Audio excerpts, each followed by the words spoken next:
Selamat pagi, siang, atau sore. Pada video kali ini kita akan belajar mengenai pengembangan dari matriks.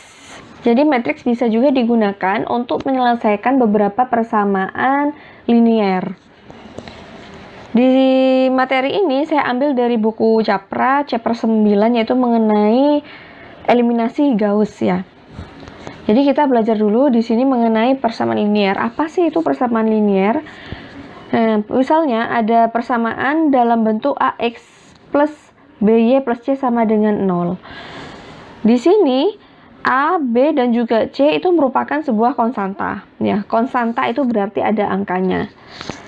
Nah, C-nya ini kalau misalnya kita pindah ruas ke sebelah kanan, itu bisa kita rubah AX plus BY sama dengan min C, ya, karena pindah ruas ke sebelah kanan. Nah, persamaan ini itu memiliki dua buah variabel, yaitu X dan juga Y. Disebut dengan persamaan linier. Kenapa kok disebut persamaan linier? Karena variabel X dan juga Y pada persamaan ini itu pangkatnya itu pangkat 1. Nah, di sini tuh pangkat 1. Kalau misalnya lebih dari 1, berarti disebut persamaan non-linier.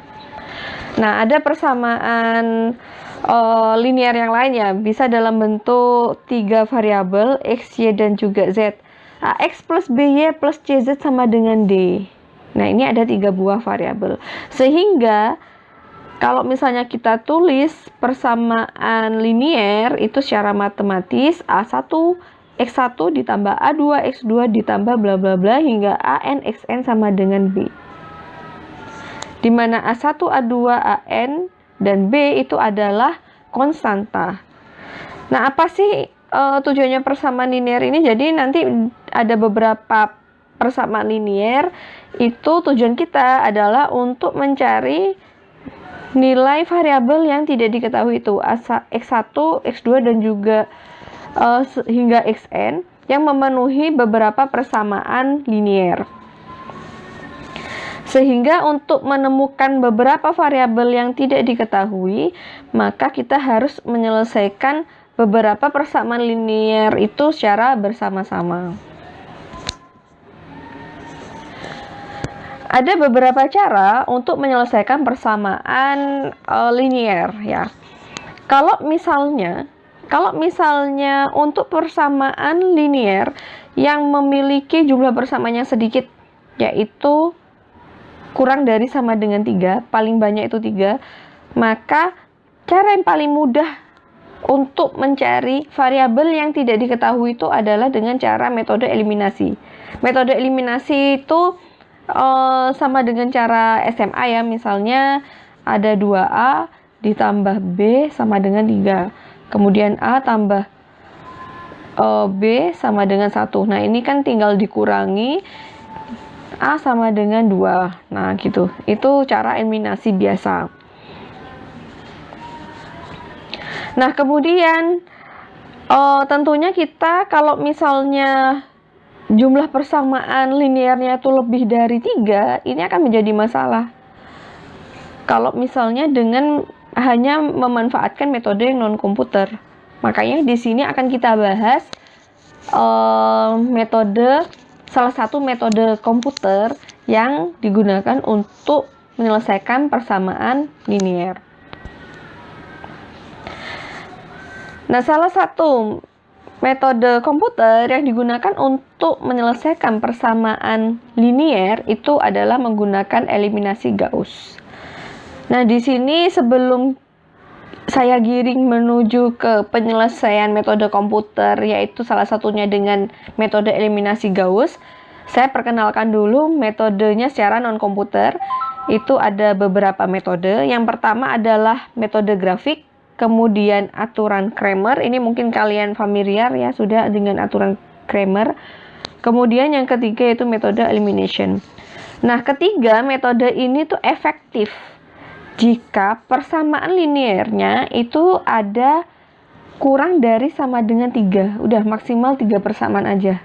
Kalau misalnya lebih dari 3, bisa sih pakai persamaan non komputer, tapi itu akan menjadi sangat ribet ya. Nah, yang pertama yang akan kita bahas yaitu mengenai metode grafik. Metode grafik. Nah, saya beri contoh misalnya di sini ada dua persamaan linier. A11 X1 ditambah A12 X2 sama dengan B1. Persamaan yang kedua, A21 X1 ditambah A22 X2 sama dengan B2.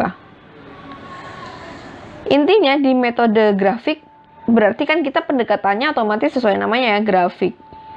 Kita ingat kembali persamaan garis itu kan Y sama dengan MX plus C. Jadi intinya di metode grafik ini kita merubah persamaan linier ini itu menjadi persamaan garis gitu. Sehingga dua persamaan ini ya, misalnya pada persamaan pertama, ini kita rubah ke pendekatan ini, persamaan garis. Menjadi X2 ya. X2 dimisalkan dengan Y. X2 sama dengan, nah ini kan A12 X2 sama dengan min A11 X1 ya plus B1. Awalnya kan kayak seperti ini. Sehingga kalau misalnya kita mau ngeluarin X2 nya aja, min A11 per, nah dibagi dengan A12 X1 plus B1 per A12. Nah, jadilah persamaannya seperti ini. Begitu juga dengan persamaan yang kedua. Ya, persamaan yang pertama, ini persamaan yang kedua. Dengan langkah yang sama. Nah, kalau kita lihat, ya persamaan ini min A11 per A12 itu merupakan M, ya. M itu adalah slope, gradien, menunjukkan gradien. Nah, sedangkan yang di belakang ini plus. Nah, plus konstanta tertentu. Itu apa sih maksudnya? Itu adalah intercept. Intercept. Titik singgung garis ketika nilai Y-nya sama dengan 0 atau nilai X2-nya sama dengan 0. Intercept. Nah, ini saya beri contoh. Misalnya di sini ada dua buah persamaan linier ya. Persamaan yang pertama yaitu 3x1 ditambah 2x2 sama dengan 18. Kemudian yang persamaan linier yang kedua itu adalah min x1 plus, nah ini plus ini, plus 2x2 sama dengan 2. Solusinya dengan menggunakan metode grafik, di sini kan intinya kita perlu mencari variabel X1 dan juga X2 kan. Kalau di metode grafik itu intinya X1 dan X2 itu dapat ditemukan pada perpotongan garisnya. Nah, ini ya perpotongan garisnya ini. Berarti nilai X1-nya sama dengan 4 di titik ini dan nilai X2-nya sama dengan 3. Nah, sekarang coba kita hitung secara matematis bagaimana graphical method pada dua persamaan linier tadi ya.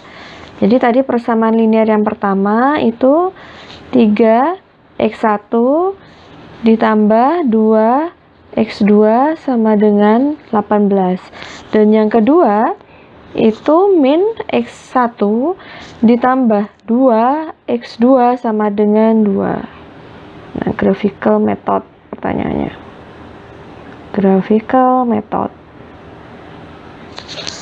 Nah, caranya ya, saya ulang sekali lagi, karena ini metodenya grafik, maka kita harus melakukan pendekatan ke persamaan garis gitu kan. Jadi kita buat ke pendekatan persamaan garis. Untuk yang persamaan linier yang pertama jadinya 2x2, kita keluarkan x2-nya ya. Misalnya x2-nya itu kita plot ke sumbu y, untuk yang x1 kita plot ke sumbu x. Terus sama dengan min 3x1 ditambah 18. Maka x2 itu sama dengan min 3/2 dibagi 2 semuanya, X1 ditambah 9. Untuk persamaan linear yang kedua, 2x2 sama dengan X1 ditambah 2. X2 sama dengan setengah X1 ditambah 1. Nah, kita itu di sini sebenarnya setelah merubah ke bentuk seperti ini, kita punya info. Misalnya pada persamaan yang pertama itu memiliki gradien min 3/2 ya, min 3/2 dan juga intercept plus 9. Untuk persamaan yang kedua itu memiliki gradien setengah dan intercept 1. Nah, ini gradiennya itu beda, yang satunya negatif, satunya positif. Berarti kalau yang negatif, nah ini untuk yang pertama ini kan negatif persamaannya, berarti garisnya tuh cenderung ke sumbu X yang negatif ya. Kalau yang positif ini berarti gradiennya cenderung ke sumbu X yang positif. Nah, ini saya hapus dulu. Misalnya di sini kita cari persinggungan titik potongnya ya. Berarti X2 pada persamaan yang pertama itu sama dengan X2 pada persamaan yang kedua. Kita masukkan min 3/2 plus 9 sama dengan setengah X1 plus 1 ya. Berarti ini setengah X1 ditambah 3/2 X1 sama dengan 8. Sama dengan 8 karena ini penyebutnya sama.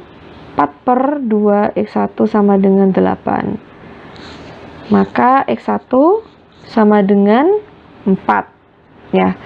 Kemudian kita masukkan ke salah satu persamaan. Misalnya saya masukkan di persamaan yang kedua ya, persamaan yang kedua min 4, langsung saya masukkan min 4 plus 2 X2 sama dengan 2 ya, berarti X2 di sini sama dengan 3. Nah, interceptnya, bukan interceptnya, tetapi titik potong dari kedua garis persamaan satu dan persamaan kedua itu di X1 sama dengan 4 dan di X2 sama dengan 3. Sekarang kita coba gambarkan garisnya gimana sih, gambar garisnya untuk persamaan 1 dan persamaan 2. Nah, paling mudah kita buat tabel. Nilai X1 dan juga X2 ya. Nah, ini misalnya untuk nilai X1 0 itu pada persamaan 1. Kalau nilai X1 nya 0 berarti X2 nya sama dengan 9 gitu ya. Kalau misalnya X1 nya 1 berapa, kemudian kalau X1 nya sama dengan 2, berarti di sini kan min 3 plus 9 ya, 6 dan seterusnya. Cara yang sama kita buat tabel pada persamaan garis yang kedua ya, X1 X2. Nah, 0. Kalau misalnya 0 di sini X1 nya 0, maka X2 nya itu sama dengan 1 ya. Kalau 1 ini berapa, coba kalian cari sendiri. Kemudian kalau X1 nya sama dengan 2, maka X2 nya itu sama dengan 2. Nah, dari info ini kita plot ya. Kita plot persamaan garisnya.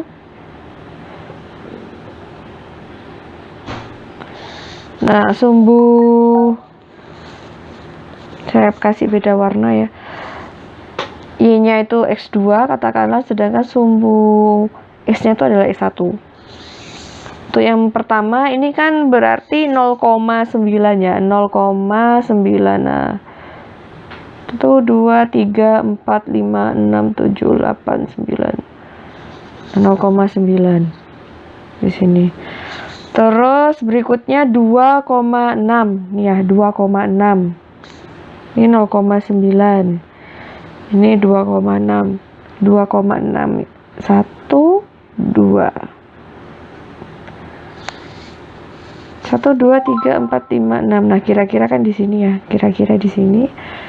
Terus titik potong berikutnya itu di sini kan. Sama-sama di 4,3. 4,3. Nah, ini 4 ya, 3. Berarti kira-kira garisnya seperti ini. Ya, untuk yang pertama. Nah, kemudian yang kedua, garis yang kedua, saya kasih beda warna. Nah, hijau. Ini 0,1 ya. 0,1 di sini. 0,1 kemudian 2,2. Nah, 2,2. Selanjutnya kan sama ya, 4,3. 4,3. Nah, di sini. Nah, sehingga kalau misalnya dari titik singgungnya ini kelihatan bahwa penyelesaian dua persamaan linier dari dua garis ini itu ada di titik 4,3, yaitu nilai X-nya sama dengan 4, X1 sama dengan 4, dan nilai X2-nya sama dengan 3. Nah, kemudian ini ya, tadi itu kan ada istilah intercept. Nah, ini di yang persamaan linear yang pertama itu kan interceptnya itu adalah +9, dan persamaan linear yang kedua itu interceptnya itu adalah +1. Itu maksudnya tuh gimana kalau di garis ini setelah kita gambar. Nah, intercept itu kan merupakan perpotongan pada saat nilai X-nya itu sama dengan 0. Nah, nilai X-nya sama dengan 0. Di sini dapat kita lihat pada grafik yang persamaan yang pertama itu kan interceptnya tuh +9. Di sini perpotongan pada saat X sama dengan 0-nya tuh di nilai X2 sama dengan 9. Nah, itu interceptnya tuh di sini. Sedangkan untuk yang persamaan yang kedua itu kan nilai interceptnya tuh +1. Nah, di sini dapat kita lihat, nah ini di +1. Ya. Interceptnya tuh di +1. Nah, ini intercept. Nah, kalau gradien untuk yang pertama itu kan -3/2. -3/2. Gradien itu sama dengan delta Y per delta X. Ya. Delta Y per delta X. Kalau ini -3/2 itu dapat kita lihat di sini ya. Ini 1, 2, 3. Delta Y-nya ada 3, terus 1, 2 ya, 2. Delta X-nya ada 2. Delta Y-nya ada 3 dan delta X-nya ada 2. Kemudian sumbu kemiringannya itu menuju ke negatif. Jadi 2 menjadi 1 per X2 min X1, sehingga gradiennya itu sebesar -3/2. Cara yang sama untuk mencari gradien bisa kita terapkan di persamaan yang kedua itu setengah. Kalau di gambar ini ya kok bisa setengah, ini bisa dilihat di sini ya. Ini kan titik potongnya tadi di 2,2. Nah, ini kan 2,2. Nah, ini 1. Delta Y-nya 1 nih. 1, 2. Nah, setengah ya. 1/2 setengah. Ada beberapa kasus pada graphical method. Ini kasus yang pertama bisa jadi dari dua persamaan linier ini tidak menemui solusi, nggak ada solusinya. Tidak bisa ditemukan berapakah nilai X1 dan X2 yang tepat. Kalau secara grafik digambarkan ini nggak akan pernah ketemu ya titik potongnya, itu no solution. Kemudian ada juga untuk kasus yang kedua, ini bisa berupa infinite mini solution, akar dari X1 dan juga X2. Jadi X1 dan X2 itu bisa kita cari akarnya, tapi itu banyak, lebih dari satu. Ya, lebih dari satu. Kalau di contoh sebelumnya itu kan tepat satu. Jadi nilai X1 itu adalah satu nilai, dan nilai X2 itu juga ada satu nilai. Nah, kemudian di kasus yang ketiga itu bisa juga garisnya itu ini ya, kalau secara visual itu kita lihat itu benar-benar nyaris dempet gitu, nyaris dempet. Tapi masih ada solusinya, masih ada ketemu titik potongnya ya. Tapi nyaris dempet ini namanya itu adalah ill conditioned. Nah, itu tadi cara pertama non komputer ya, penyelesaian non komputer dari persamaan linear. Kemudian untuk metode yang kedua itu kita bisa menggunakan aturan Cramer untuk menyelesaikan sistem persamaan linear secara non-komputer. Intinya pada persamaan Cramer itu kita selalu menghitung yang namanya nilai determinan. Nah, pasti ini kalau determinan itu sudah familiar ya, dari SMA sudah diketahui nilai determinan. Misalnya untuk matriks 2x2. Matriks 2x2 yang memiliki elemen A11, A12, dan A21, A22.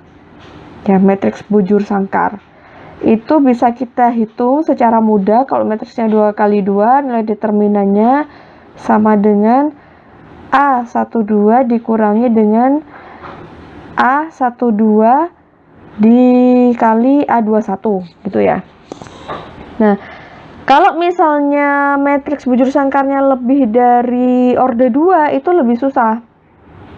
Nah, ini misalnya untuk matriks yang 3x3. Matriks bujur sangkar 3x3 yang terdiri dari 3 baris dan juga 3 kolom ya. 3 baris, 3 kolom. Nah, ini kalau kita lihat, nah kan nggak mungkin caranya sama dengan yang 2x2 gini. Tinggal seret-seret gitu. Kita bikin ininya, kita kasih tanda. Ini misalnya pada baris yang pertama itu kita kasih tanda ini pada baris yang pertama positif, negatif, kolom pertama positif, kolom kedua negatif, dan kolom ketiga itu positif.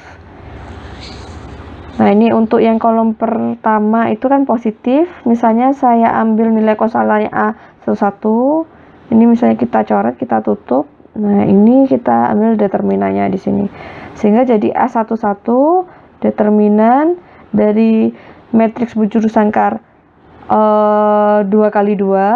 Ini yang kita ambil di sini ya. Kemudian misalnya kita ambil yang negatif, di kolom kedua negatif, kita ambil nilai kosantanya A12 yang negatif A12. Tapi saya hapus biar nggak bingung. Nah, ini kita coret ya, yang sejajar dengan A12, berarti tinggal ini kan matriksnya A21, A31, A23, A33. Nah, begitu juga cara yang sama.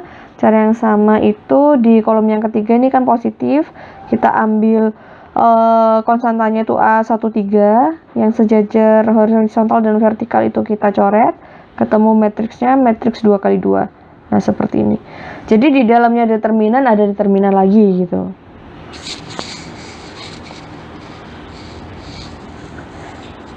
Nah, ini kan aturan Cramer ini kita masih nyari determinan yang kita belum menemukan, kita belum menghitung akar-akar dari sistem persamaan linearnya X1, X2 dan sebagainya. Ini kita belum. Ini kita masih menentukan gimana caranya nyari determinan. Nah, misalnya untuk menemukan XK ya, akarnya XK pada sistem persamaan linear berikut, ada beberapa sistem persamaan linear. Maka dengan menggunakan aturan Cramer itu akar XK dari beberapa persamaan linear dapat dihitung dengan menggunakan rumus XK sama dengan D matriks yang baru dibagi dengan DAIJ. Nah, itu maksudnya gimana? Ya. Nah, ini saya beri contoh untuk matriks yang 3x3. Untuk mencari nilai akar X1 ya pada matriks, berarti ada 3. Di sini ada 3 sistem persamaan linier ya. 3 sistem persamaan linier. Untuk mencari X1 itu sama dengan D1 per D. D itu apa? D itu adalah determinan. Jadi kita masukkan rumus yang ini ya. XK sama dengan D. Matriks yang baru dibagi dengan determinan. Sebenarnya ini sama-sama determinan ya. Determinan matriks yang baru dibagi dengan determinan matriks yang hanya mengandung nilai A. Nah, ini.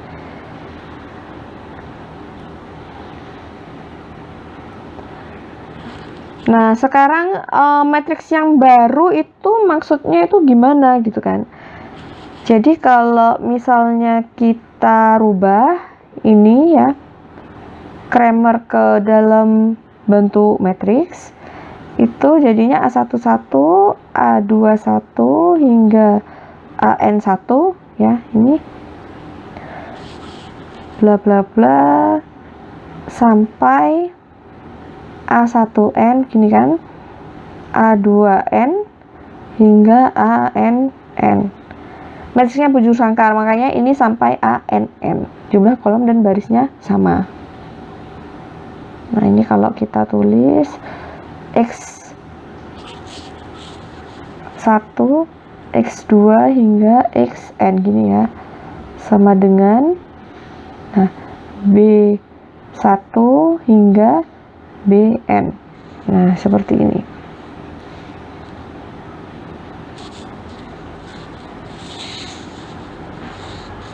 Kemudian kalau misalnya kita mau mencari akar X1-nya, maka yang kolom pertama ini ya, kolom pertama pada matriks ini itu di replace sama nilai konstanta di matriks yang sebelah kanan, yang nilai konstanta sama dengannya itu.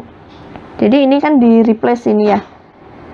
Yang seharusnya ini kan isinya pada kolom pertama A11, A21 sama A31. Ini dirubah jadi B1, B2 dan juga B3 di kolom yang pertama. Kemudian kolom yang kedua sama kolom yang ketiga itu sama dengan isinya untuk matriks yang pertama ini. Dibagi dengan nilai determinan. Ya, nilai determinannya dari matriks yang pertama. Matriks yang pertama ini yang terdiri dari elemen A, konstanta elemen A. Jadi kalau misalnya ditulis secara utuh, ini misalnya yang untuk X1 kan begini aslinya ya. B1, B2, B3, A12, A22, A32, A13, A23, A33 dibagi dengan determinan, yaitu A11, A21, A31. Nah, ini dan seterusnya hingga A33. Dan coba kalian bayangin, ini kita ngitung determinan matriks 3 kali 3 yang di dalamnya itu ada determinannya lagi 2 kali 2 ya, ini juga. Nah, kan ruwet banget. Nah, sekarang metode yang ketiga untuk non-komputer, yaitu tadi kan yang metode pertama graphical method, kemudian metode yang kedua bisa menggunakan aturan Cramer ya. Untuk ini yang tadi saya kasih contoh 3 kali 3 matriksnya, menghitung X1, X2 dan juga X3, X2 dan X3 itu caranya sama dengan X1 ya. Kemudian untuk yang ketiga non komputer ketiga itu metode eliminasi. Ini yang paling mudah, tapi sebenarnya kalau jumlah sistem persamaan liniernya itu banyak, maka ini menjadi metode yang paling rumit gitu. Nah, misalnya ada 2 persamaan sistem linier, A11 X1 tambah A12 X2 sama dengan B. Untuk yang persamaan pertama. Kemudian persamaan kedua itu sistem persamaan liniernya A21 kalikan X1 ditambah A22, X2 sama dengan B2. Nah, kita pakai cara eliminasi. Nah, berarti kalau misalnya kita pakai cara eliminasi, kita harus mengeliminasi salah satu variabel. Di sini kan ada dua variabel, yaitu X1 dan juga X2. Ya, itu yang harus dieliminasi dulu. Misalnya mau mengeliminasi X2. Mau mengeliminasi X2 berarti kalau dilihat persamaannya seperti ini ya, kita kalikan, maka kita kalikan yang persamaan pertama dengan A22 ya. Sedangkan untuk yang persamaan kedua kita kalikan dengan A12 biar hilang. Nah, jadinya seperti ini. Nah, ini kan hilang nanti. Sama sehingga ketemu nilai yang X1. Ketemu nilai yang X1. Setelah ketemu nilai yang X1, maka kita bisa mencari nilai yang X2. Tetapi saya tegaskan sekali lagi untuk metode eliminasi not very practical for large number, yaitu lebih dari 4 of equations. Nah, bisa nulisnya berlembar-lembar ya kalau misalnya persamaannya itu terdiri dari 4 atau lebih malah. Sekarang kita lanjut ke metode komputer untuk menyelesaikan sistem persamaan linear ya, salah satunya dengan metode eliminasi Gauss. Kalau 3 metode yang sebelumnya itu kan komputer. Jadi sekarang kita beranjak ke metode komputer. Jadi konsepnya eliminasi Gauss itu adalah kita memanipulasi persamaannya untuk mengeliminasi variabel-variabel yang tidak diketahui gitu. Kemudian di sini itu iterasinya ada banyak ya. Sebenarnya goal dari eliminasi Gauss itu adalah kita membentuk matriks yang namanya upper triangular matrix. Nah, kenapa kok disebut dengan upper triangular matrix? Karena bentuknya ini seperti segitiga triangular, segitiga atas upper triangular. Yang makin lama, ini kalau kita lihat upper triangular ini yang bawah ya hanya menyisakan satu konstanta. Kemudian ini nanti 2, 3 dan seterusnya ya sampai ke baris yang paling atas. Jadi bentuknya memang runcing kayak segitiga. Nah, setelah dibentuk upper triangular matrix seperti ini, berarti kalau misalnya saya berikan sebuah matriks variabel ini ya, X1, X2 hingga Xn. Yang paling bawah, baris paling bawah ini kan sebenarnya hanya terdiri dari satu variabel yang tidak diketahui yaitu Xn. Terus kalau yang baris kedua dari bawah ini ada 2 variabel yang tidak diketahui. Sehingga kalau misalnya kita mau mencari nilai X1 hingga Xn itu caranya dikerjakan dari belakang gitu kan. Dari baris yang paling bawah. Makanya langkah selanjutnya setelah membentuk upper triangular matrix itu adalah metode substitusi. Kita lakukan back substitution untuk menemukan akar-akar pada sistem persamaan linear. Nah, ada beberapa metode di dalamnya eliminasi Gauss. Itu langkah-langkah yang pertama kita melakukan forward elimination. Ya, forward elimination kalau digambarkan di sini kita memanipulasi ya, kita merubah nilai konstanta, elemen-elemen konstanta yang ada di dalamnya matriks ini kolom demi kolom ya. Setiap kolom kita rubah. Ini kan aslinya nilainya 0 ya, di sini 0. Kemudian kita bentuk hingga menjadi upper triangular matrix. Nah, ini termasuk metode masih forward elimination. Jadi forward elimination itu terdiri dari kita memanipulasi konstanta-konstanta yang ada di dalamnya matriks ini, kita rubah-rubah hingga dia membentuk upper triangular matrix. Selanjutnya setelah membentuk upper triangular matrix, maka kita mencari variabel yang belum diketahui pada sistem persamaan linear tersebut, dikerjakan dari baris yang bawah dengan menggunakan back substitution. Nah, makanya pada back substitution di sini dikerjakannya ini ya, dari X3.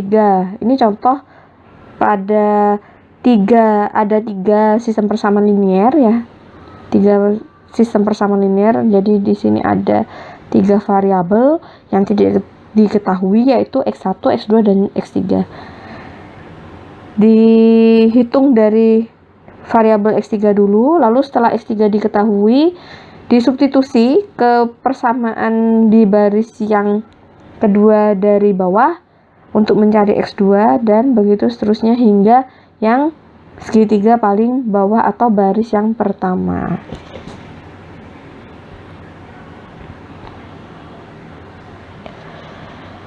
Nah, kemudian ini akan saya jelaskan mengenai eliminasi Gauss secara lebih detail. Naif Gauss elimination. Kenapa kok disebut naif? Ini ada kata-kata naif kan. Dari tadi itu kan namanya Gauss elimination. Nah, naif ini maksudnya itu basic dari eliminasi Gauss. Eliminasi Gauss yang tanpa dimodifikasi. Karena untuk eliminasi Gauss ini ternyata kalau kita telaah lebih lanjut itu memiliki beberapa kekurangan. Nah, itu nanti akan kita bahas pada pertemuan berikutnya ya. Intinya, kenapa kok di sini ada kata-kata naif? Ini adalah metode eliminasi Gauss basic yang tanpa modifikasi sama sekali algoritma di dalamnya. Nah, misalnya ya, kita mulai ada beberapa n buah persamaan sistem persamaan linear. Ya, ada n buah sistem persamaan linear di sini. Jadi kalau misalnya sistem persamaan linear ini saya rubah ke dalam bentuk matriks ya. Ini jadinya kan A11, A21 dan selanjutnya hingga AN1 untuk kolom yang pertama. Nah, ini seterusnya AN2 dan seterusnya ya sampai ke A1N, A2N, ANN. Dikalikan dengan X1, X2 hingga Xn sama dengan B1, B2 hingga Bn. Nah, gini ya, kalau misalnya sistem persamaan linear itu dirubah dalam bentuk matriks. Nah, goalnya dari eliminasi Gauss itu kan tadi kita buat upper triangle matrix ya, upper triangle matrix di sini.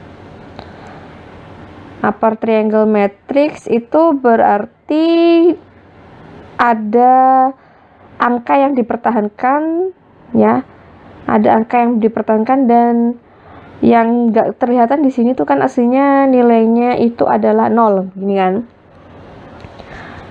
Berarti di sini kan kalau misalnya kita fokus ke matriks yang pertama ya, kita fokus ke matriks yang pertama.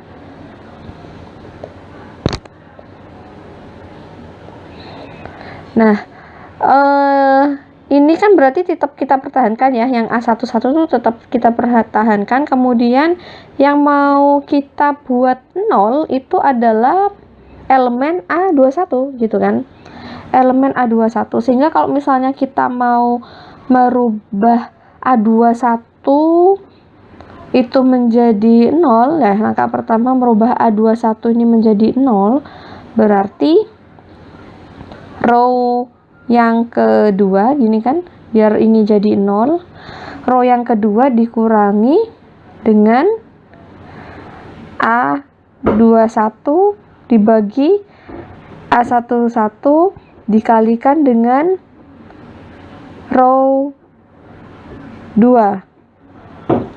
Row 1 ya. Row 1. Nah, begini kan.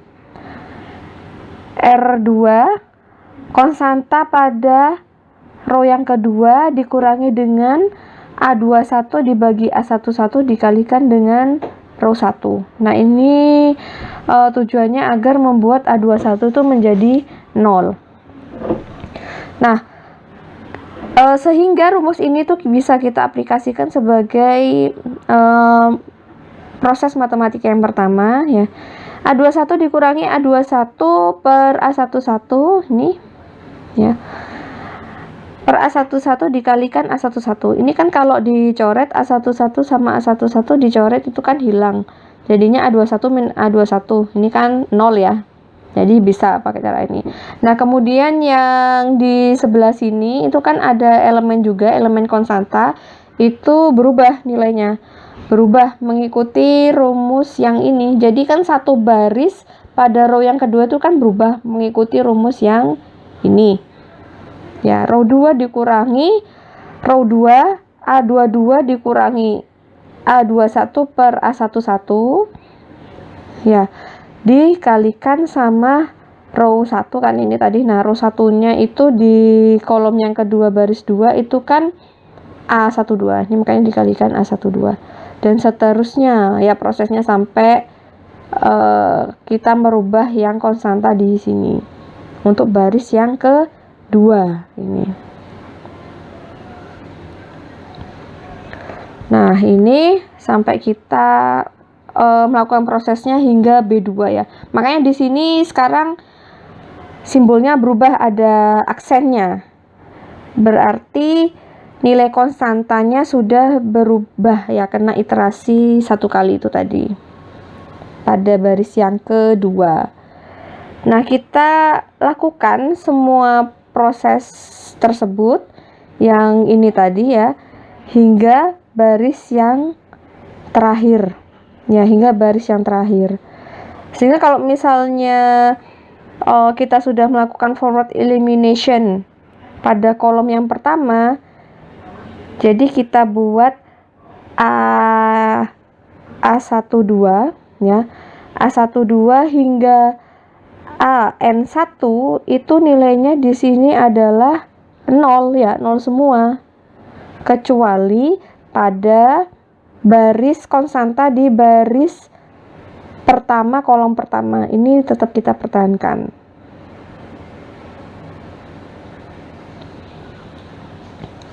Jadi pada eliminasi Gauss itu proses pertama, persamaan pertama itu persamaan pertama pada sistem linear menjadi pivot. Ya, pivot equation. Nah, A11 kenapa kok kenapa kok persamaan pertama itu disebut dengan pivot equation? Karena kalau kita lihat ini prosesnya pada forward elimination yang pertama, itu persamaan yang pertama itu tidak berubah sama sekali ya, konstantanya nih. Tidak berubah. Nah, ini pada persamaan pertama itu tidak berubah sama sekali, benar-benar nggak berubah. Makanya dia disebut dengan pivot equation. Nah, sedangkan A11 tuh disebut dengan pivot element. Nah, di sini A11 disebut dengan pivot element. Kenapa kok disebut dengan pivot element? Karena untuk merubah nilai 0 dari baris kedua kolom pertama hingga ya baris ke n kolom pertama ini nilainya itu 0. Itu konstantanya dibagi dengan A11. Makanya itu disebut dengan pivot element di A11 pada forward elimination yang pertama. Nah, sekarang proses berikutnya ini kita kalikan second equation by A aksen 32 division A aksen 22 and subtract from third equation. Nah, sebenarnya ini prosesnya sama dengan forward elimination yang pertama itu tadi. Sekarang kita mau membuat 0 ya. Ini kan Tadi kita sudah membuat 0 di sini. Ya, katakanlah ini matriksnya 4 kali 4 ya. Matriksnya 4 kali 4. Sekarang tujuan kita, nah kita mau membuat 0 yang di sini. Nah, kita mau membuat 0 pada kolom kedua. Baris-baris pada kolom kedua di bawahnya A22. Agar membentuk segitiga atas ya, matriks segitiga atas. Nah, caranya sama. Ya, caranya sama berarti sekarang di forward elimination yang kedua itu yang menjadi pivot adalah ini A22. Nah, berarti di sini pada baris yang ketiga ya. Baris yang ketiga ini, agar ini ya, ini yang saya lingkari itu menjadi 0, berarti R3 ya dikurangi dengan A32 ya, dibagi dengan A22 dibagi dengan pivotnya dikalikan dengan R2. Nah, kan sama dengan ini kan konsepnya. R3 dikurangi A32 per R22 dikalikan dengan R2. Berlaku untuk semua kolom, semua baris pada baris ketiga. Ini, makanya ini kemudian jadinya ini ya. Jadinya A aksen 33 dikurangi A aksen 32 per A aksen 22 dikalikan A aksen 23 pada kolom kedua, kemudian dan seterusnya kolom ketiga hingga matriks yang sebelah kanan. Itu kena pengaruh diubah konstantanya dengan menggunakan rumus ini. Nah, kita dengan cara yang sama kita lakukan kalkulasi ya. Jadi tujuannya pada proses ini forward elimination-nya, kalau tadi kan di sini kita membuat 0 pada kolom yang pertama. Sekarang kita mau membuat 0 pada kolom yang kedua di sini. Sampai di baris terakhir. Nah, akhirnya misalnya ini prosesnya terus-menerus ya. Ini kan berarti kita masih for elimination yang kedua, tergantung dimensi dari matriks square-nya ya, sebenarnya tergantung dari dimensi matriks square-nya. Kalau misalnya matriks square-nya itu hanya ukuran 3 kali 3, maka forward elimination-nya cukup 2 kali gitu kan. Tapi kalau misalnya matriks square-nya itu dimensinya lebih banyak lagi ordernya, maka otomatis forward elimination yang kita lakukan iterasinya lebih banyak.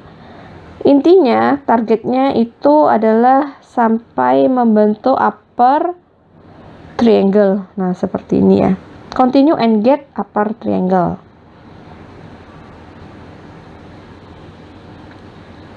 Setelah mendapatkan upper triangle, maka kita bisa melakukan substitusi balik. Nah, substitusi balik itu yang paling mudah kita kerjakan baris paling bawah ya, baris paling bawah, karena di sini itu hanya terdiri dari satu variabel. Nah, ini kan cuma satu variabel aja di sini kelihatan. ANN, XN sama dengan BN. Maka XN itu sama dengan BN dibagi sama AN. Udah selesai, ketemu. Nah, kemudian kalau misalnya sudah ketemu variabel dari yang baris paling akhir, maka secara berkala bisa kita lakukan hal yang sama. Kita naik, kemudian kita substitusi, kita naik baris, kita substitusi variabel yang sudah dihitung dan sudah diketahui hingga menuju ke baris pertama. Nah, repeat the process to solve for X N-2, X-3 hingga X yang baris pertama.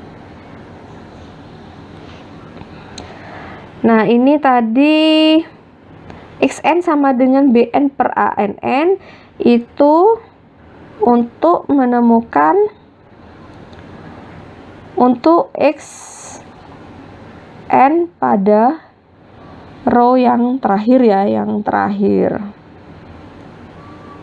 dari matriks segitiga atas. Kemudian untuk mencari nilai X pada baris-baris yang atas berikutnya itu menggunakan rumus XI sama dengan BI apa ini namanya, upper variable ya, ada tanda gini I-1 dikurangi dengan sigma J sama dengan 1 I plus 1 hingga N AIJ, dan tandanya I-1 XJ per AII I-1.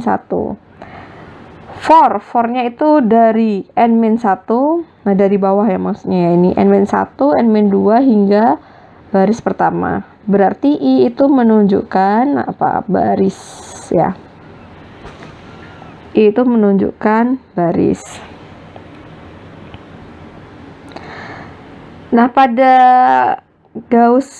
naif Gauss elimination ini memang kekurangannya kita gak bisa menghitung nilai variabel X ketika AII-nya itu sama dengan 0. Nah, kan gak bisa kan dibagi dengan 0, jadinya kan infinite. Sehingga di sini ada keterbatasan, memang AII-nya tidak boleh sama dengan 0 di naif. Nanti ada metode modifikasi eliminasi Gauss di mana kalau misalnya kita menemukan AII-nya itu sama dengan 0. Dari rumus yang ini ya, ini pasti kalian bingung di sini. Ini tuh maksudnya apa gitu. Ini merupakan tanda dari forward elimination yang keberapa? Misalnya yang tadi ini ya. Nah, ini pada slide sebelumnya. Nah, ini yang pangkat di atas itu, nah ini menunjukkan ini 1 kali atau sudah terproses 2 seperti ini dan seterusnya.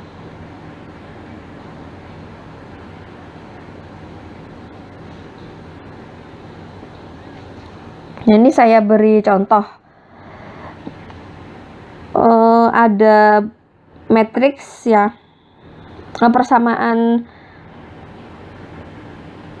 persamaan linear, 4 persamaan sistem persamaan linear ya, sehingga matriks sukarnya itu kan ordernya 4. Nah, di sini pada langkah pertama kita menentukan pivot gitu kan. Kita menentukan pivot, elemen pivot yang menjadi elemen pivot adalah A11. Nah, untuk mencapai upper triangle maka kita harus membuat 0 dari kolom pertama ini dulu ya. Habis ini lalu ini kita buat 0 gini kan. Lalu ini yang terakhir untuk membuat upper triangle. Nah, yang pertama kita fokus ke ini dulu ya, membuat 0 di kolom pertama ini. Caranya membuat 0-nya ya, saya ulangi lagi. Untuk A21 agar bisa dibuat 0, maka row kedua dikurangi dengan A21 per A11 dikalikan sama baris yang pertama. Ya. Nah, kemudian ini kan berlaku untuk semua konstanta pada baris yang kedua. Makanya di sini di baris kedua ini berubah. Jadi ada aksennya. Nah, ini ada aksennya. Ada aksennya semua. Kemudian untuk membuat 0A31 ya dengan cara yang sama, pivotnya kan tetap A11. Makanya ini dibaginya semuanya tuh sama, dibagi A11 bagi A11. Karena pivot elemennya kan pada kolom pertama itu A11. Nah, ini pivot elemen. Nah, untuk yang baris yang ketiga itu biar ini hasilnya 0, row yang ketiga dikurangi dengan A31 per A11 ya, dikalikan sama R1. Nah, ini berlaku juga untuk ini, dan ini. Sehingga kan punya konstanta baru lagi, ada aksennya nih ya, ada aksennya. Baris keempat juga sama caranya.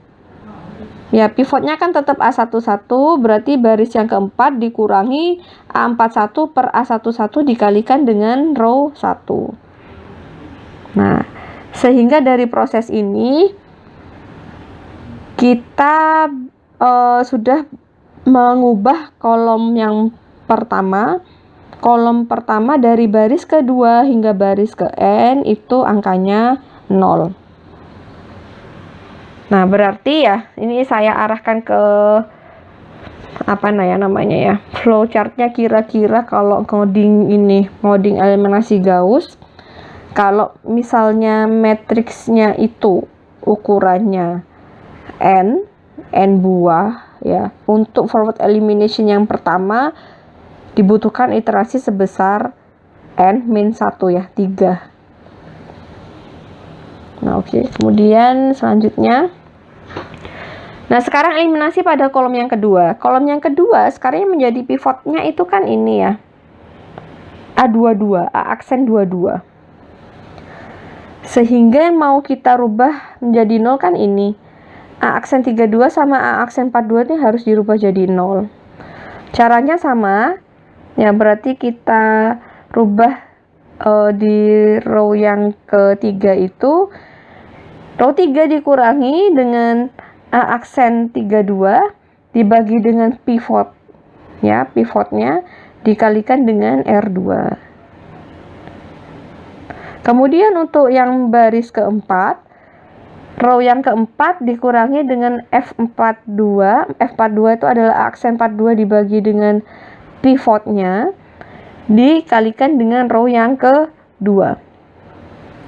Nah, makanya di sini ini kan berlaku pada semua elemen matriks pada baris ketiga dan keempat.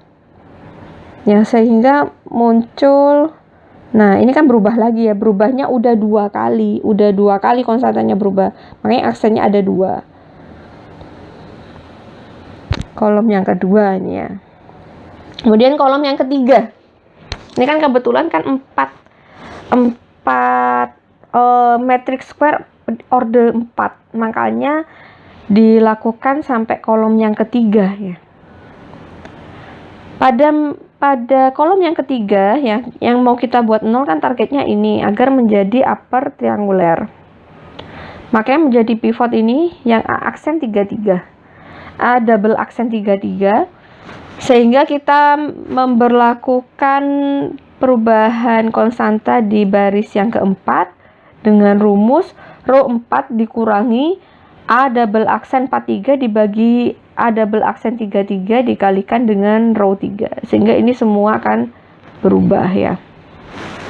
Makanya ini kan sudah berubah 3 kali, konstantanya ini aksennya ada 3. Nah, itu. Nah, setelah kalau kita lihat ya, di sini sudah membentuk upper triangle ya. Setelah mendapatkan upper triangle, maka kita bisa melakukan langkah selanjutnya dari eliminasi Gauss, yaitu dengan menggunakan substitusi balik. Substitusi balik berarti kalau ini sistem persamaan linear 4 persamaan, ada X1 ya.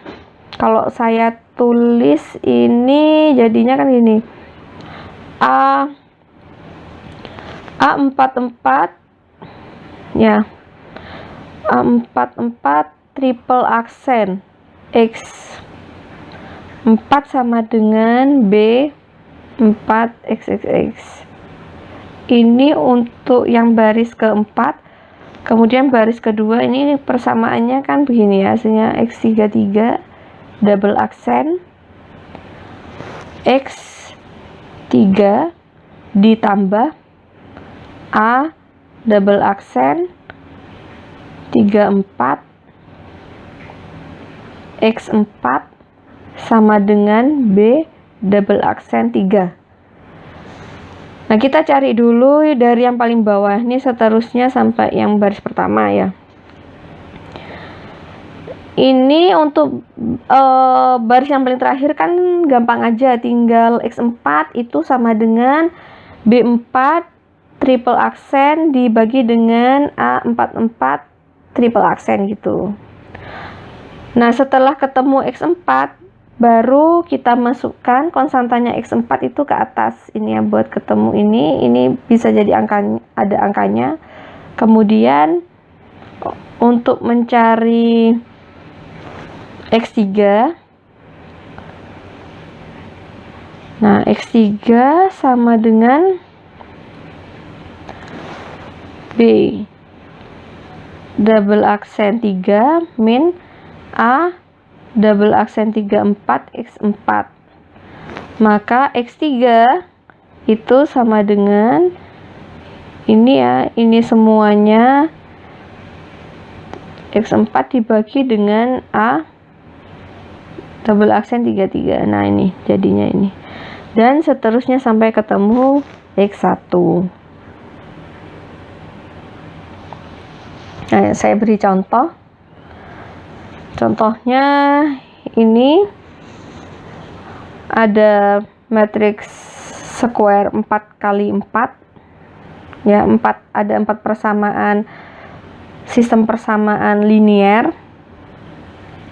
Misalnya saya kembalikan ke soalnya, ini kan sudah dirubah jadi matriks gitu kan.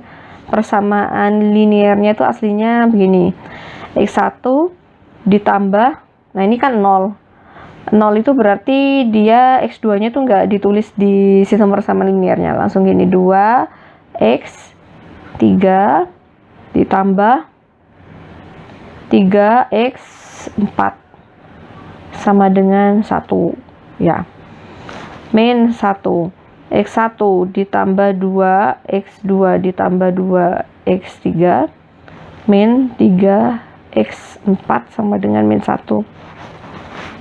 Nah, ini kan kalau ada 0 di sini berarti X1-nya itu gak ditulis di sini di soal SPL-nya.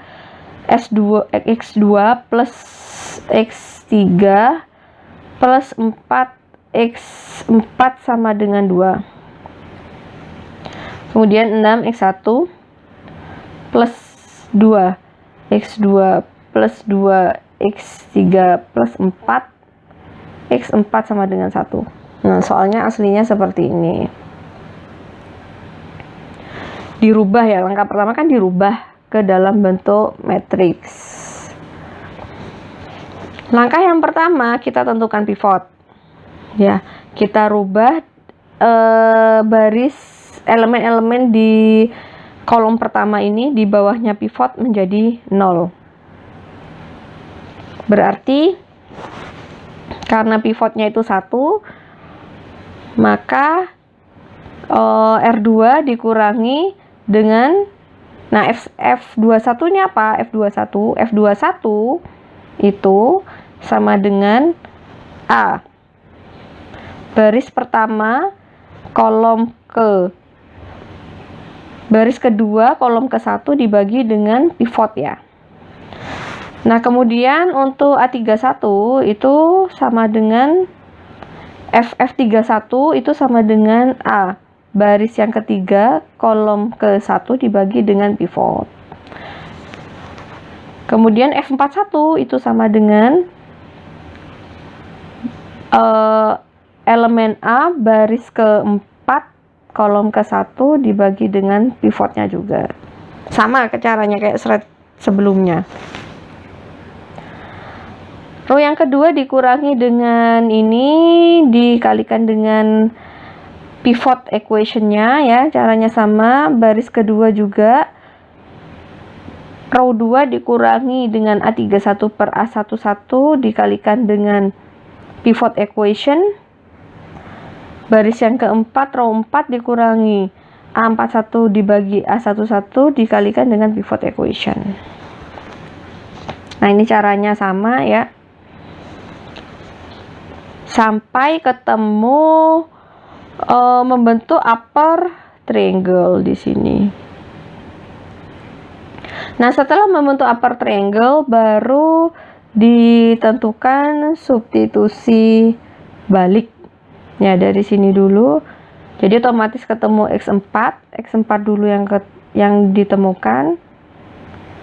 Ini min 70, X4 sama dengan min 33 ya di sini. Nah, kalau baris yang kedua itu min X3 plus 4X4 sama dengan 2 dan seterusnya.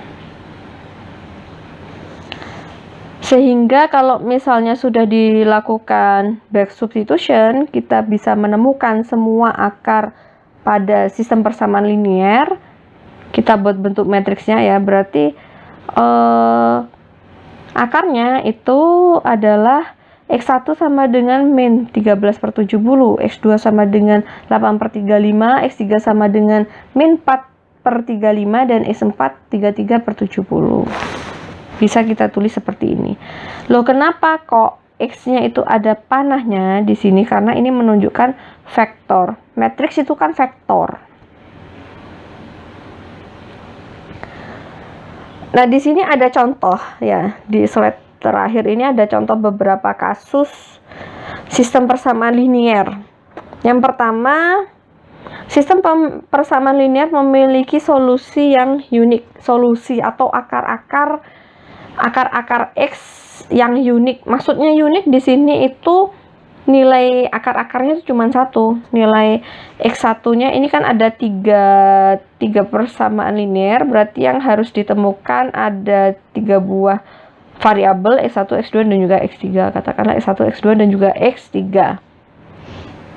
Berarti kalau unique solution itu nilai X1-nya ada satu nilai. Nilai X2-nya juga ada satu nilai, nilai X3-nya ada satu nilai. Nah, kemudian kalau kasus yang kedua, ini bisa jadi sistem persamaan linier itu memiliki banyak solution.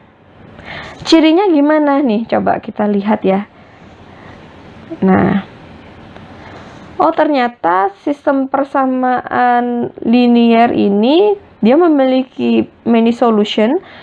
Kalau misalnya kita dalam proses eliminasi Gauss-nya itu melakukan fourth elimination hingga mau membentuk upper triangle ya, hasilnya ternyata ini baris yang terakhir ya, itu semua nilainya 0, sehingga menyebabkan hanya ada 2 persamaan kan di sini.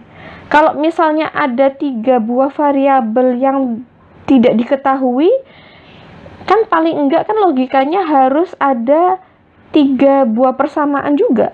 Nah, kalau misalnya ada cuma 2 persamaan seperti ini, berarti nilai akar variabel-variabel tersebut X1, X2 dan juga X3-nya itu bisa lebih dari satu nilai gitu. Nah, kemudian yang ketiga itu bisa jadi no solution atau tidak ada solusinya, tidak ada akarnya. Nah, cirinya ini ya, coba diamati. Ketika kita mau proses forward elimination ke bentuk upper triangle, nah yang terjadi ini namanya adalah false statement. Nah, ini penting banget, ini false statement. Ntar saya kasih warna kuning karena ini penting banget. Nah, false statement. Kenapa sih kok disebut dengan false statement? Karena ini kalau misalnya kita tulis persamaannya kan begini. Aslinya 0x1 tambah, oh ini ya sudah ada di sini, 0x1 tambah 0x2 ditambah 0x3 tuh sama dengan 1. Kan nggak mungkin ini. Nggak mungkin ini terjadi. Kan lebih logis kan 0x1 tambah 0x2 tambah 0x3 sama dengan 0. Makanya karena ini nggak logis disebut dengan false statement. Nah, sekian penjelasan dari sistem persamaan linier dengan menggunakan metode non-komputer dan juga komputer. Semoga ini videonya bermanfaat.